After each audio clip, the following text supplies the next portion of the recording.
what you want, when you want it, where you want it. This is The Mesh.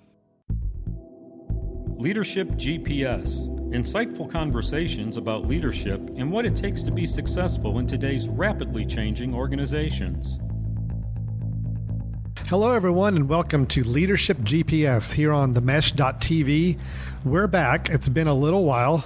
Dad, how are you doing? It's good to see you. I mean, it feels like we haven't seen each other for months, even though, of course, I know we see each other about every day, but we haven't actually talked in this kind of a podcast environment for, gosh, it's been a really long time. Well, thanks for clarifying that, because you are my son. Yeah, you know? We do see each other a little bit more often than what we record, yeah. But it has been a while since we got around the studio booth here to do a little recording of the show here. So Yeah, I'm doing fine. Anxious to get started back on this. Yeah, we're kind of treating this as almost a season 2. Mm-hmm. So the idea is that even though all the other episodes we've recorded are still there, they're available on iTunes, they're available on Stitcher Radio or the Mesh.tv website.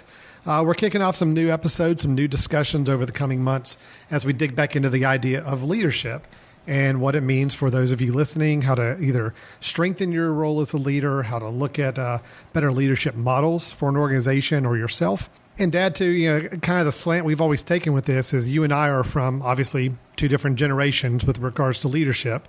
We both have some different takes on how leadership affects individuals in the workplace. But you really kind of the master here. You've been working with leadership organizations on the leadership side for many years, and not only helping organizations strengthen their leadership team, but also working individually with people to help craft them rolling from what a kind of a manager role into those that you would consider true leadership roles. Yeah. It's about movement from management into leadership because it's a totally, I won't say a totally different field, but there's some overlap. But leaders are, I think, unique people and people I hold in high regard when they're true leaders and do things in a leader-like fashion. Right. Well, what we're going to do is each episode we get together, we kind of take a topic and we just talk it out. We kind of give some examples and stories of our own as well. And, of course, we always encourage our listeners to provide us with any feedback, any questions, any comments on any of the episodes we record. We'd love to hear from you, and there's a lot of different ways to do that we'll explain later on in the show. Before we get started, though, I do want to kind of call your attention to something that has nothing to do with leadership, but I think is going to be a great thing that we're all being involved with here at The Mesh. Coming up October 13th through the 19th of 2014, we have the Greater Hickory Kia Classic. That is happening here in Conover, North Carolina, which is just down the road from where we're recording at the moment, the studio recording here. The Greater Hickory Kia Classic is just a really nationally renowned golf tournament that happens in our area. It takes place at Rock Barn Golf and Spa in Conover. You can get your tickets and information about the tournament at GreaterHickoryKiaClassic.com. It's exactly like it sounds, all one word, GreaterHickoryKiaClassic.com. That's where you can get all your information, get some tickets, and I'm kind of extending the invitation like I have on a couple other shows. If you're making your way into the Catawba County, Conover, Hickory area for this tournament in October, drop us a line, let us know. We'd love to have you come drop by and say hi here at the Mesh Studios, or just get to listen and meet some of our listeners out there around the nation. This is a big tournament. We're really excited to be a partner with the Greater Hickory Kia Classic this year, as we have been the last couple of years. It really is a showcase tournament for our area. Dad, I don't think you've been out to the tournament since it's been there. But I'm not a golfer myself, but this is a great classic. I think it's a seniors tournament. Is that right? That's correct. You know? Right. Always a great turnout. We have people coming in from everywhere. And we have in Hickory, just so you know, a great suite of hotels and nice, classy and state-of-the-art hotels as well. And we can accommodate people coming in from long distances, so no problem at all. Correct. And close to the Charlotte airport, even for people who fly in. Mm-hmm. But just the people who put this on, not only because it's sponsored by Kia automobiles and everything, but the Greater Hickory Tournament Association, those that put it together, and the team that runs this thing does a magnificent job. Absolutely. They're just on top of every detail, and they get rave reviews every time, not only from the golfers, but from people who attend the Golf Classic themselves. Absolutely. Cannot agree more. So there you go. GreaterHickoryKiaClassic.com is where you want to go to get more information on that. So, Dad, let's get into our topic here, our first episode back in quite a while. Let's talk about the topic you brought up, which I think sounds really interesting, and anxious to get into the discussion about it.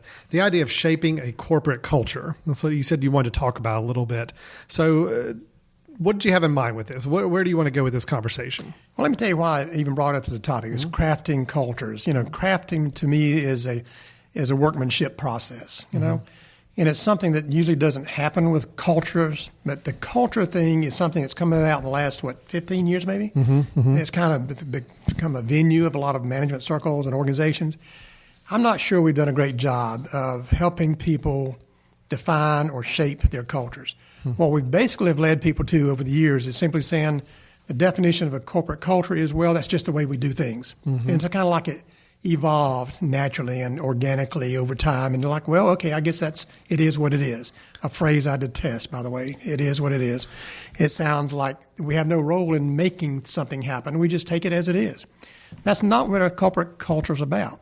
But corporate culture has an awful lot to do with how leaders lead. It's how people do business with your organization or not. It's what they know about you, what they value about you. We'll get into more about that in a moment. But I have to tell you, there's two things that happened lately, and one of them you probably won't like. You know, I'm your dad. You probably won't like this, Alan, but there's two things that happened to me recently that made me focus on how we get to do what we do naturally, routinely within an organizational setting, and how things evolve over time. Kind of the rules that we all play by, okay? One of which is working with one of my client hospitals I work with and do individual consultation with. The word culture and building a culture is bantered around an awful lot. Sure. And I asked that CEO and his team one day, I said, so what is your culture? Define your culture for me. And out of the 6 people around that table, all VP level or CEO, had 6 different interpretations of what their culture was. Wow. I said, so you basically don't know what your culture is. Well, I guess we don't. So how can you tout it? How can you sell your culture? How can you use it as a magnet for attracting great staff and customers if you don't know what it is? Okay. Good point. The other thing, this is the part you won't like. You know, there's a program on one of the TV channels now called, you probably know it better than me, but Orange is the New Black. Yes. Okay. It's about a women's prison and a real experience of a woman prisoner, that type of thing over the years. I'm fairly familiar with the show. Yes, and I know that you expect me to close my ears during part of that and put blinders on my eyes. I just know it's one of those things when you guys asked about it and said, is this a show we should be watching? And my response was, well, I don't know about that. So, but I don't know. I understand. I remember you to the side. You said, Dad, you'd really like it. You know? I did take it. You are enjoying it or have enjoyed it. I guess you've already watched it all, right? We just started season 2. Okay. We're catching up things and we have some marathon watchings and all that. Yes. Yeah, there are certain points that I really, really like and others that I kind of wince at. Okay. Right. But what happened lately, yeah, I saw the culture of the prison, the women's prison that's featured there, shift. Okay. As well as the culture of the person who's the primary focal point of this whole story. Yes. What's her name again? Piper. Piper. Yes, that's right. I know who you're talking about. Yeah, so, in the first season, second season. And the pivotal point for Piper changing her own who she is came about because she just let it fly and beat up one of the other inmates. Right. And the season stopped there and started back. And totally changing her. Yes. But I started looking at that and saying, you know what? This prison has its own way of operating. It has absolutely nothing to do with how the warden thinks it ought to operate. Two different spheres. The inmates themselves craft out how we do things, what we're successful with, how we make things work for us and our benefit, you know, and they get known for that. Right. You know, and you introduce new characters and how they assimilate into that culture, who tells them what ropes to play by, who to watch out for, and all that sort of stuff. All that is simply saying, how do we communicate our culture to new people, right? Wow. Well, you're exactly right. That's, and I think that's one of the things I really am fascinated by the show with, is that idea of the hierarchy that's set up. Certain people are in power, certain people are not. Yep. You know, these people control these elements. These people are just have to report to those other elements. And it all is dictated to some degree, which also changes in season 2. I don't know if you've gotten to this point where they bring in some different personnel to help run the prison, and the culture changes. Well, I'm not telling you where, but I'm just saying that at some point there are some further changes, and seeing the impact it has on all the inmates, the overall culture changes again. So it's some really interesting. Well, that's a great point to make, because one of the things that we do know about culture, despite what some people tend to think, culture is crafted out from the top down, not from the bottom up. Right. The bottom up philosophy basically assumes, well, we happen to be a byproduct. This culture is a byproduct of whoever happens to be working here and whatever they do in their jobs and how they do it. That's not that way. The true corporate cultures that you set out that are crafted rather than just evolve. Somebody has said, this is what we want to be, and this is what we've been known for, and this is how we want to see ourselves. You know, and now how do we paint that picture? How do we put it together? How do we hardwire those things that we do day to day and imbue new employees with and that type of thing all the way through that basically say we're going to keep it that way and we're going to grow it that way. You know, some people do that by seizing on a logo or a mission statement or a vision statement and then really touting that and so on and so forth and cascade it through the organization. Others, I think sometimes they just simply get fed up and frustrated. I'll give you a little story. One of the hospitals that we work with in Wisconsin, a great hospital, it's a small hospital, but they radically shifted their culture to one of get by, maintain, day-to-day, do the necessaries, and run a hospital, to one of excellence, to one of drive change, become high-profile, those types of things. And the reason they got into that was because the 4 senior officers were traveling to a conference one time in Chicago in the car, and things were not going well in the hospital. And somebody said, you know what, I'm tired of things being the way they are. So their catapult for change was frustration and aggravation, you know. And there's some logic to that. I talk about the change theory in just a few minutes as it relates to organizational cultures, but that's one of the driving impetuses for change sometimes is that we do nothing until it gets bad enough, until we have to do something to get it off dead center. And for them, that was it. That was the kickstart, you know. And they came back and said, we're tired of this. It's not going to be that way anymore. What do we want it to be like? And where we work. And that whole thing, it's well, laid on carpet everywhere. You would hate to think that it takes a moment of just pure frustration like that to reshape an organization, but sometimes I take it that's what needed, I guess. Well, and that's one of 3 ways that people get ready to shift anything or change anything. And it relates to people, and it relates to corporations, it relates to cultures, whatever. One of which is out of frustration with where we are. We do nothing until it gets bad enough we don't like it anymore, okay? That's where a person who decides to lose weight looks in the mirror, has lived their weight, whatever, for years and years and years, looks in the mirror, and all of a sudden they say, you know what? I don't like this anymore. I'm done with it. I'm tired of this. I'm physically tired. I don't feel good, and I don't look good. Darn it, I'm going to change this. Right. It's the catalyst for change, and that's the same reason. But there are the 2 ways that people get ready for change, one of which, other than just do nothing until things get bad enough to change. Another is that fear is generated. Fear, if we don't change, something worse will happen. So it's being a little more predictive, Absolutely. but from a pessimistic standpoint. That's right. If we don't do anything now, That's right. even though things may not be horrible right now, if we don't do something now, there's a good chance in the future it will get bad. You put it in the corporate sense, with hospitals or non-healthcare organizations, doesn't matter. Somebody looks at their landscape and said, you know what, if we don't change the way we do business, the way we are as a company, we won't exist in another 3 years. Sure. So that fear of not existing down the road or falling back in the pack of competitors or whatever it may be, it is enough to drive change. Kind of a local situation sometimes, Lowe's hardware stores. Lowe's, honestly, and I don't think they mind my saying this, many years ago, going to shop at Lowe's was a frustrating experience. Okay. Non-friendly to customers. You had to beg for attention almost. You get confusing pricing and everything else, and just a really standoffish approach to customers. But that's because they had the market. Then something called Home Depot came on the marketplace, and others started coming up.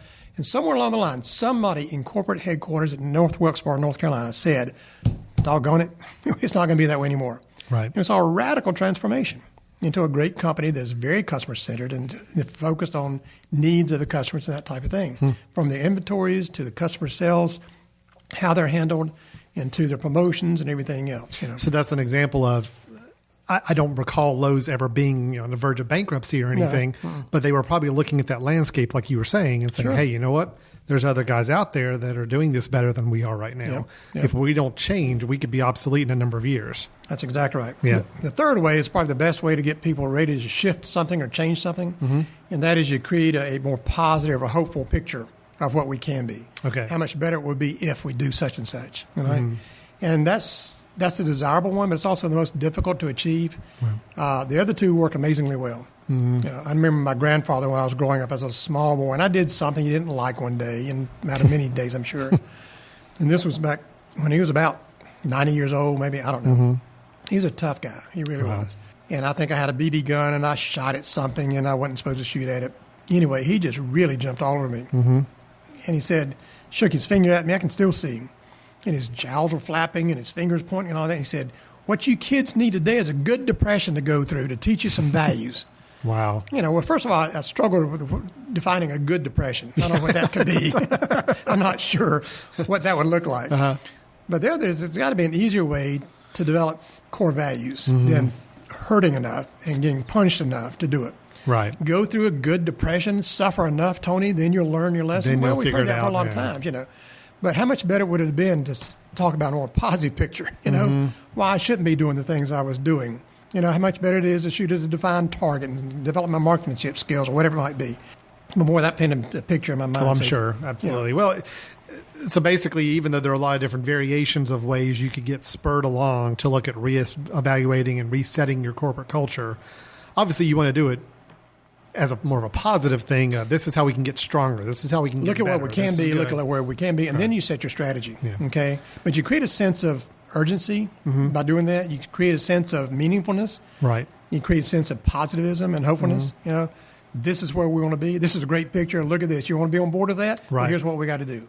And that starts the wheels churning when you shift a culture. Okay, but it has to start from something. Sure. Either one of those 3 points will work. It depends on which one you want to travel down the road of. Okay. Now, let me just ask you a question. Should have done this first thing. Well, I mentioned corporate culture. How would you define it? What is corporate culture to you? I guess I would define corporate culture as the general feel you get within an organization of what's being important and placed as high value and what items or things or processes are not as valued. So it's knowing that if customer service is really important, part of the the culture of the organization, you can sense that just in your encounters with people. You can sense that with the messaging that's going on across the organization, all that. So it's kind of a combination of all that is how I would see it. Okay, well, you're about as specific as most people are in articles and everything else, because definitions, I think, have some core elements to it. Okay. I'm going to read you 2 of them that I've read Sure. just recently, and that have some similarities, but it's kind of like a best guess. Here's one. This article defined corporate culture as the beliefs and behaviors that determine how a company's employees and management interact and handle outside business transactions. Okay, just hold on that thought. Okay. Another one, different organization or article. Organizational culture is the behavior of humans within an organizational structure and the meaning that people attach to those behaviors. Okay. A little bit of threads of, still what we do by whom associated with this organization, right? It's still very people focused. Right. In other words, how we talk to each other, how we interact with one another. Now, both of them got pretty close on their next sentence after each one. Going back to the first definition, they followed that up by saying, often corporate culture is implied, not expressly defined, and is developed organically over time from the cumulative traits of the people the company hires. In other words, we become who we hire. And I don't like that part. So they're arguing that it starts at the hiring practice. As long as you hire the right people, those people form your culture. I'm not even saying that they're saying that you hire the right people. Use whoever you hire makes that. You could almost argue that if you went out and hired a bunch of really bad employees, That's exactly then right. you're building a culture of poor performance. Or to put it more in day-to-day language that we see happening every day, negative people. Right. If you just have a vacant slot of an employee and you have to fill that with a warm body, and you get negative people and you get enough of them to create critical mass to change that culture, your culture becomes known as a negative environment. Right. Okay. So Why? I Not agree because with you want it to be that way, Yeah. because we just defaulted and hired wrong people. See, I agree. I don't care for that definition because it makes it sound like it's all just dependent on whatever people you bring on board, Yeah. which isn't always fair. Now, the other second sentence to the other definition I read a moment ago, that definition was organizational culture is a behavior of humans within the organization and the meaning that people attach to those behaviors. Then it says culture includes the organization's vision, values, norms, which is expected behaviors, systems, symbols, language, assumptions, beliefs, and habits. Okay. In other words, everything that represents us, what we do, how we look, how we portray ourselves, all those things is how people are going to define our culture. Sure. So let me get closer to the truth sometime. Right.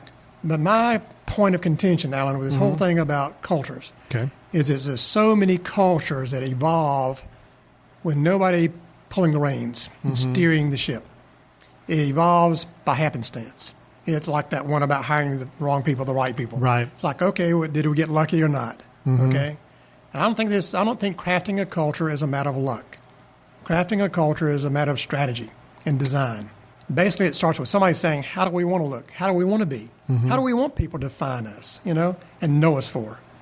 I might say, well, I want the Jackson Group to be known as a great place to work. And everybody's going to say, well, yeah, me too.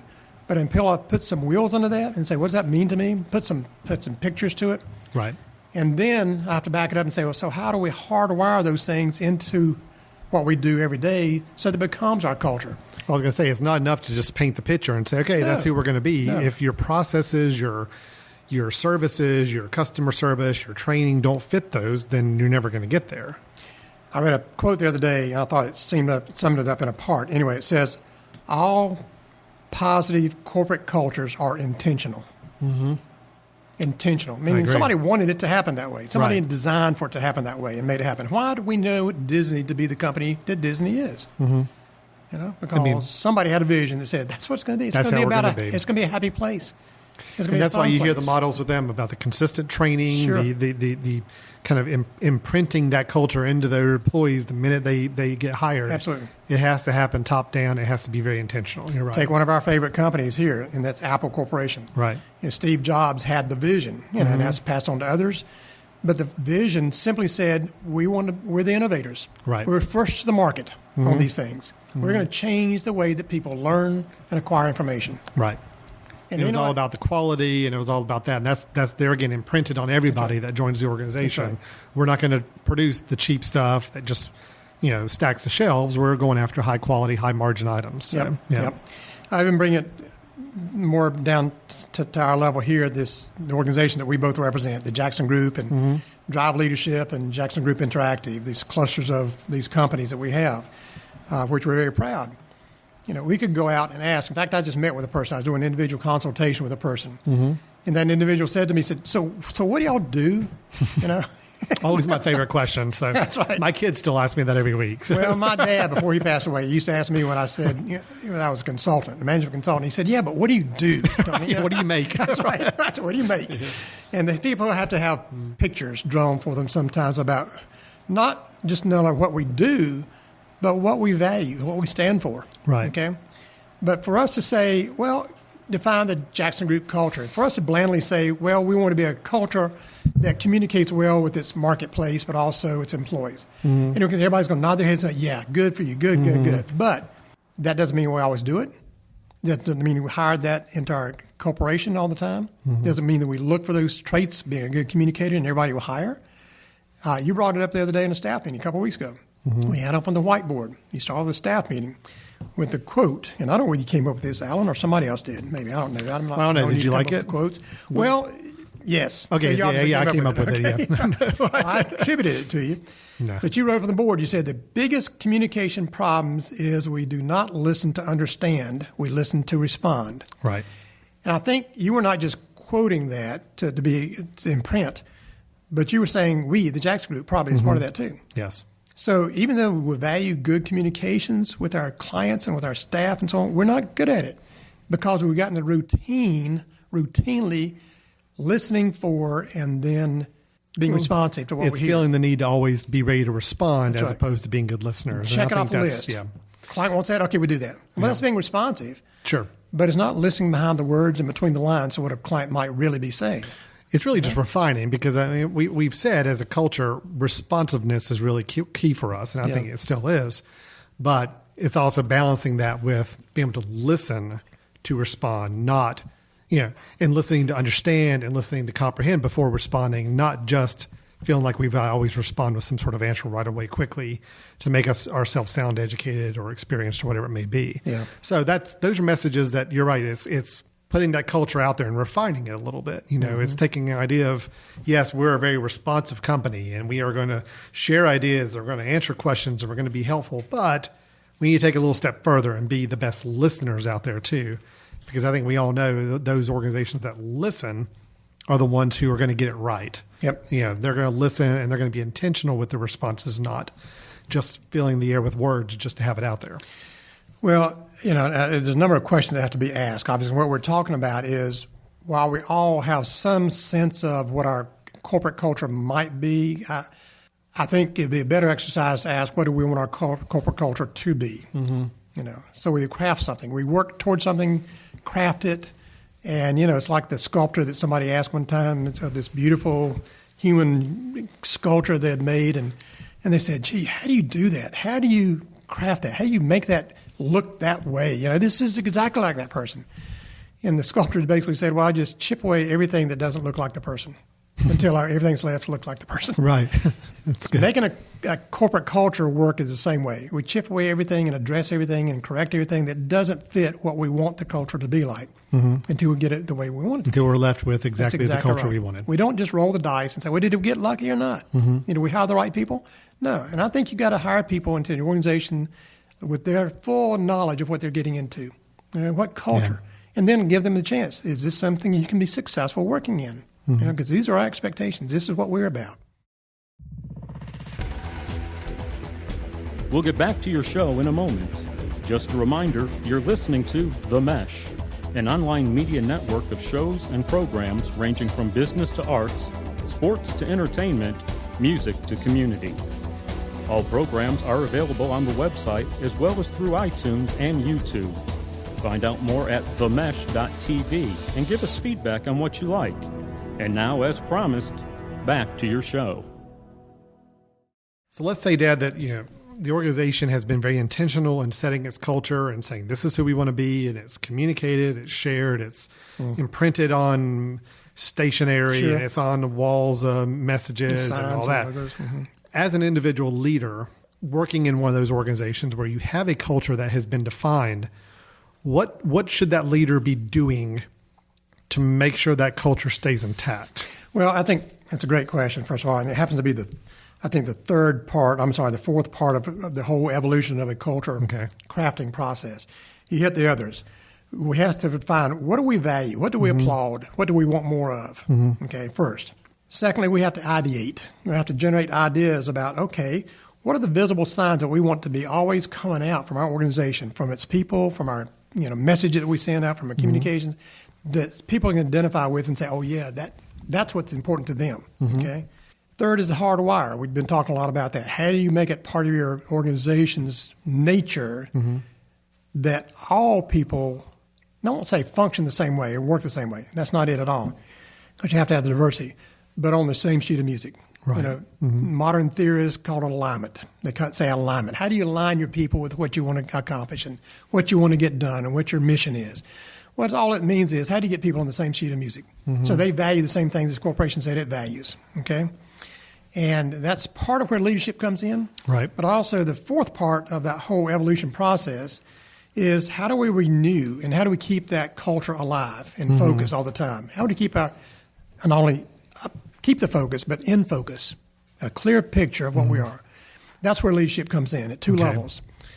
Corporate leadership, meaning owners of the company or proprietaries or the CEOs and senior staff. As I said, it starts there. They have to emulate. They have to see. When people look up the corporate ladder, they have to see behaviors that emulate what that corporate culture is supposed to be like in the behaviors of those people.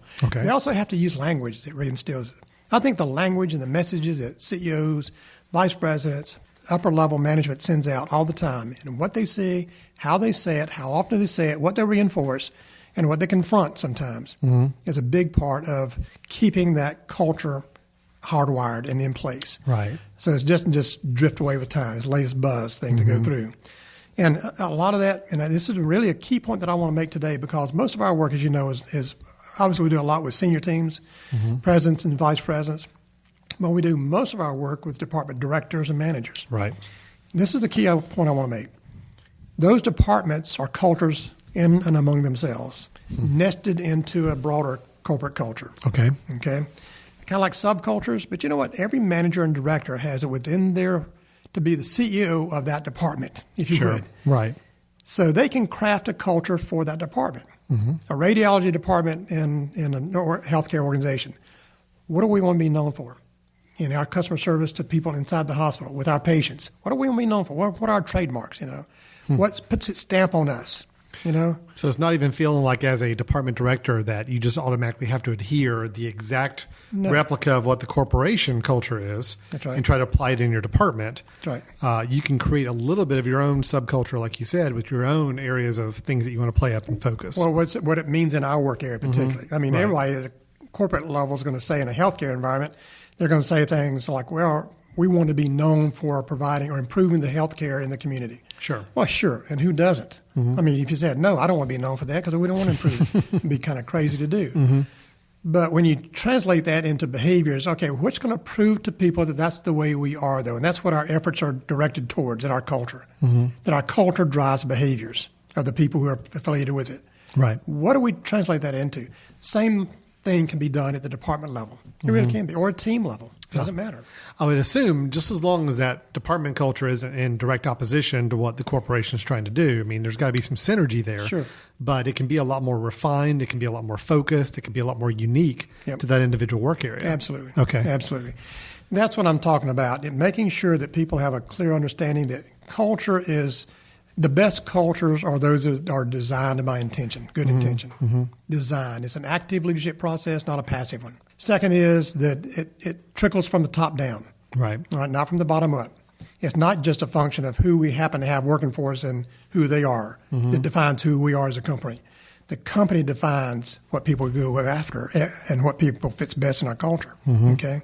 You know what we do here at the Jackson Group. Sure. One of our biggest questions of people, do you think you can work successfully in this type of culture that we have here? And we're very candid to people. Give them, we give them the ups and downs of our companies. We tell them the positive sides and the frustrating sides because we want them to make an informed choice if they're going to work with us that they can fit our culture, no matter how it's defined. And it's fitting our culture because we don't intend for the culture to change based on who we bring in necessarily. Unless it's people we're designing that we bring in to, in fact, change. Or they're adding something to our culture that can get us stronger, absolutely. Exactly right. But it's still by design. That's right. It's still intentional and not just happens to be whatever we have laying around at the time. So, there are other things to keep the culture alive that we have crafted at this point, whether it's at the department level or the organization level, and trickles down and so on and so forth. But if we made a conscious effort to craft a culture rather than just take it, it is what it is type of thing. It's a very lackadaisical approach. We say that message from leadership is very important. What we print out printed-wise, it says things about our company, how we even say things in brochures or mailings and emails and what's that thing called? Internet, all that sort of stuff. Right. That new and emerging thing, the internet, That's right. That's right. And on that facelift thing, too. But it's also a function of what people see us celebrating and what we celebrate internally. Hopefully we have celebrations, where we applaud certain behaviors of staff or contributions of staff. What we celebrate together, if we say we want to be known as a highly integrated team organization, where high reliance on each component of our organization, 2 + 2 = 5, not just 4 type of thing. But people never know that we don't have, they see that we don't have team retreats or don't have team meetings or we don't celebrate team successes and that sort of stuff. It's kind of like, well, okay, I heard you say that, but I don't believe it because I don't see the evidence. Okay. Well, plus, whatever you choose to celebrate and raise up, you're basically saying to everybody, this is important to us. If you're not raising up certain elements, but you're focusing on others that may be more negative or more detrimental to the culture, then that's what people are going to think is important. Absolutely. To them. Absolutely. Right. And the antithesis of celebration is what do we tend to confront? If somebody is portraying the opposite of what we want to be portrayed in our value systems in this culture, or they're acting counterculture, if you would, we have to confront that. So other people see it and say that we don't tolerate. Yeah. It's not only what we celebrate, it's also what we don't tolerate. It sends the messages, okay? Yeah, sure. Slogans, signs, what we put out about us, what we want to be hearing people, or knowing that people hear being said about us. How a we little bit of the reinforce. branding side of things, kind of how we brand our message. That's a great to make word, sure yeah. it's everywhere, that people it's visible, and there's no mixed messages anywhere. And it's branding not just to have a visual image, but a clear picture of what we're like as a place to do business with or work in. Okay. How we reinforce and applaud behaviors of the staff who we hire. Right. Okay. And then finally, our organization of goals. I mean, everybody does annual goals, and it's an exercise and an endurance test for a lot of people. Okay. But what it should be, the priority of those goals should reflect the priorities of our values and our corporate culture. we want to be and we want to continue to be, what we want to extol and hold up and celebrate should be scenes of what we're going to make happen this coming year. So in other words, if, just hypothetically, an organization that says we want to place all of our emphasis as a culture on customer service, customer relationships, longevity and retention of our clients. Or profit margin or any of those hard facts. Yeah, but if they're choosing that, but then they say, well, the only goal that we're really tracking is profitability, you kind of lose in the mixed message. There you go. Bit, absolutely. Right? If all people hear about is numbers when they're hearing on the one hand our mission is and our values are, it's just people just don't believe it. Right. You don't gain adherence to our culture and our mission that way. Okay. And go back to orange is the new black. Okay. It's very quickly new inmates learn who to buddy up to, who not to, who to watch out for, who to listen to, who not to listen to, how we get things done here. Right. How we make trades, how we, reinforce extra behaviors, who's got your back, who doesn't. Sure. Those are all cultural messages. The same thing happens with new employees coming into any culture or organization. Think about it. Very true. Yep. And that's one reason I think that one of the ways that we maintain or build and enhance our cultures is through new employees coming on board, not who we hire necessarily. Right. I hope we hire for a good fit to the culture. But the other is how we orient them. Before they even sign the papers, we ought to give them a clear picture of what it's like to work here. Okay, what's applauded, what's not applauded, and so on and so forth. And also, and we've seen that happen before. And also, soon after orientation, everybody ought to be hearing the same messages about who we are, what we celebrate, what we tolerate throughout the organization. Why are you smiling right now? No, I'm trying to picture in the prison environment with the television show, how different it would be. I know what you're picturing. Well, if a new prisoner came on board and instead of it being the other inmates basically say, you're going to sleep in that bed and you got to come to me whenever you want this.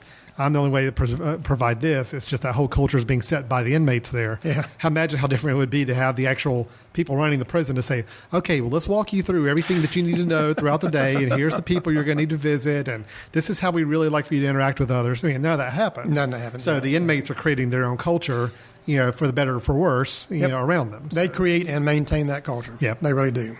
And where you got your leadership basically just kind of throwing them in a situation, say, here you go figure it out, have fun. And, they're left to be influenced by all the others. And see, the only role that management of the prison in that particular case would have in shaping the culture would be through policy, procedures, rules, and regulations. That's right. You're not allowed to do this. And physical layout of the buildings. Right. I mean, that's the only thing they control about that. They don't control the behaviors, but they can shape some of the behaviors because we boxed them in because of policies and procedures, rules, and regulations. Sure. That type of thing. That's fine. And a lot of companies that you work for are the same way.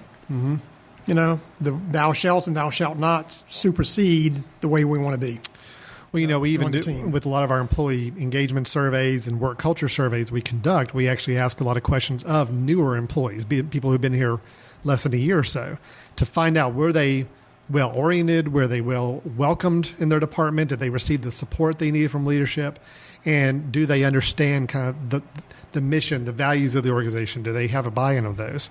And it's interesting to see those work areas where you can tell somebody gets in there and it's immediately the coworkers are saying, oh, this is the way you got to do this. Yeah. And if you really want to get anything done around here, you got to do this. Yep. Don't listen to this person. You got to go to this person. That's right. And it's very clear when you've got that kind of culture versus the one where an employee comes in and everybody's on the same page, everybody's saying the same messages, and it's all because it's being shared top down all throughout the organization. Well, here's a practical aspect of that. I know in previous episodes of Leadership GPS, we talked about some work experiences I had in a textile mill years ago. Right, sure. Where, people want to be more appreciated by their coworkers than they do by supervision and leadership. They really do. People want to fit in.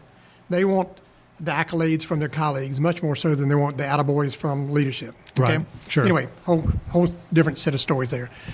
But one that relates to that, I think, just as well, a lot of times has to do with how people assimilate into the organization and who they pick up their messages from, positive or negative. And so basically the message is, well, be like us. If you want to be successful in this environment, be like us. Now, if you've hired all the right people and you've ingrained them in the right cultural norms, while all those be like us messages are positive, team-oriented, customer-centered, whatever it might be, great. Who better than to hear from than those colleagues who are spouting the same stuff that leadership would be? Sure, right. It's when there's a counterculture message, and people come in and say, well, what's it really like to work in here? It's, oh, my God, you chose us to work with? Why? All those types of things. And there are organizational subcultures like that. I'm working right now with an organizational subculture in a healthcare organization. It's about 60-some employees, and it's vicious. Okay. And they've taken a lot of delight in making it hard for new employees to be accepted into that department. They have to fight your way in. So they have high turnover among new employees in that first year. That would make sense. And everybody just sit back and say, why? Well, because people don't help them be successful. They almost dare them to be successful and be counterculture to what the culture exists because the culture is negative. It's really interesting. It's a human behavioral and organizational behavior type of phenomenon, I think, when you talk about shaping or crafting a culture or just accepting the culture as whoever we happen to hire and whoever we happen to be for the moment. Wow. You know? So creating a culture that, being intentional about it, actually designing it, not just letting it happen on its own accord, but really being intentional about saying this is who we want to be, making sure it's clear through messaging you're saying about signage and printed material and everything else that people see. And then making sure leadership is obviously constantly reinforcing that, and I would assume modeling it to some degree as well. And you got to have your leaders following in line with that culture and not being counter to it. Yep. But also, one thing I thought was interesting is that idea of letting departments or work areas kind of have their own little bit of a subculture, as long as it still is emphasizing what the corporate culture is still doing. Right? It's kind of like a mini subculture. What's that term? Mini-me that came from one of the programs. Right. Modern age. Anyway, it's kind of the miniature model of, but they can make it their own. You know, that's the way I hope organization can function. Is that what we value here is that we hope the Jackson Group can be an umbrella for a lot of entrepreneurially-minded people who do well what they are there to do under the corporate umbrella of the supportive umbrella of the Jackson Group. Yeah. To let people work well at what we want to be as a total corporation. Right. Perfect. That makes sense. That's just what we got to do. Give out latitude and all that, but under that corporate umbrella. Okay? Right. Very great. What do you think? This is great. No, this is good. Defining a corporate culture, I think, very, very important. Talking about it here in a leadership podcast because we are talking about leadership's role in making this happen. Yep. It is leadership that has to design that culture. Leadership has to emphasize and reinforce that culture for it to happen. It cannot just be a byproduct of just whatever you happen to be making that week or whoever you happen to hire in your departments. Yep. So, absolutely. Yep. And you know what? And the key, leadership is also one thing we didn't mention. Leadership, the key is to keeping those positive cultural norms in place despite the overall success of the corporation or not. You could be losing your rear end, bleeding dollars and profit and low profit margin and lay off people. It's tougher. But you can still say, but what's important to us is. Yeah. And we just have to manage it differently, given this dire situation we're in or this depressed economy, whatever it might be. We're not losing sight of the culture, and the culture is not changing because we're having a tough time of things. Yep. We've still got to be focused on the culture that we're going to keep and maintain. Good. One other quote I ran across that says, a culture defines the heart of the organization, and a change of heart is not to be taken lightly. Yeah. Think about That's that. good. I like that a lot. Thank it's you. very I good. came up with that one, I think. Did you? I think so. Oh, I put my name by it. I'm not sure about that. All right.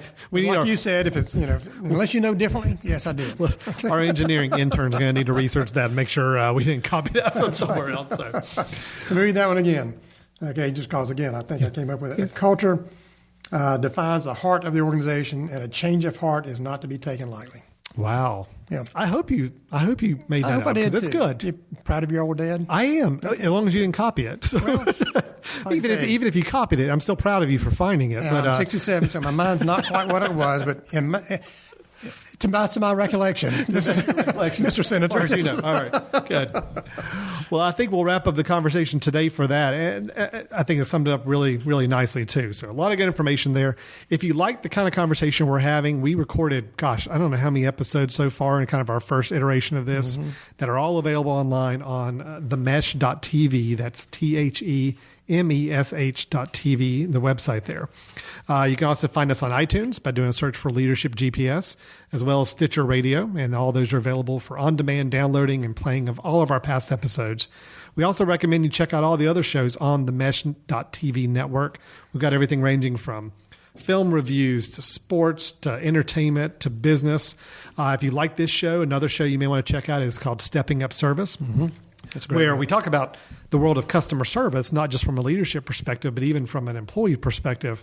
But this episode in particular, I think there's other things that if you find that you're trying to define a culture and it takes having to refine some of your processes to match that culture. Yep. There's actually been some discussions in the customer service podcast about how do you enhance your processes and internal operations to match the culture that you want to set. So some good complementary information there and your as well. Cohort in that Stepping Up Service is Ed Gagnon out of Charlotte, North Carolina. Right. And his company is Customer Service Initiatives, right? Customer Service Solutions. Solutions, Yep, CSS, close. I'm sorry, Yep. CSS. I'm thinking TV again, CSI. CSI, I know. Yeah, that's right. Okay. The CSS. Not dead bodies. This is lively customer service. Okay. That's right. But we do recommend you check out that show as well. These two kind of complement each other nicely, especially if your culture is going to be very focused on the idea of delivering outstanding customer service. Again, we want to pass along our thanks and encourage you to check out the Greater Hickory Kia Classic coming up October 13th through the 19th, 2014. So as we record this, we're just a few months away from that tournament happening. It's going to be a lot of fun at Rock Barn Golf and Spa in Conover, North Carolina. You can find out more information about the tournament or get your tickets now at GreaterHickoryKiaClassic.com. On the website, that's www.GreaterHickoryKiaClassic.com. That's KIA. KIA. That's the car. So Kia right. Classic there.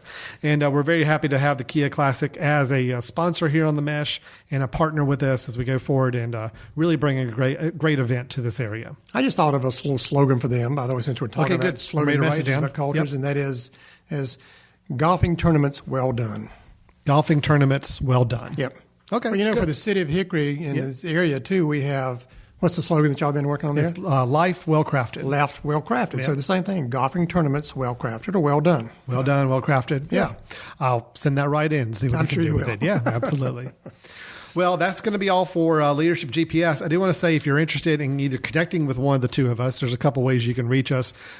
Tony's work is through Drive Leadership, and that's a program that we have here at the Jackson Group, working with individual managers and an organization, helping them on the path to becoming really strong leaders for that organization as well. We do have a website, driveleadership.com, but you can also go through our parent website, which is thejacksongroup.com. Either way, there's ways to reach us and contact us through there. Thejacksongroup.com, that's where we spend a lot of time talking about employee satisfaction surveys, customer satisfaction and engagement surveys, looking at training and reinforcement of the ideas we collect from the surveys, research projects where we gather data from communities or populations to help you make better strategic decisions for your organization.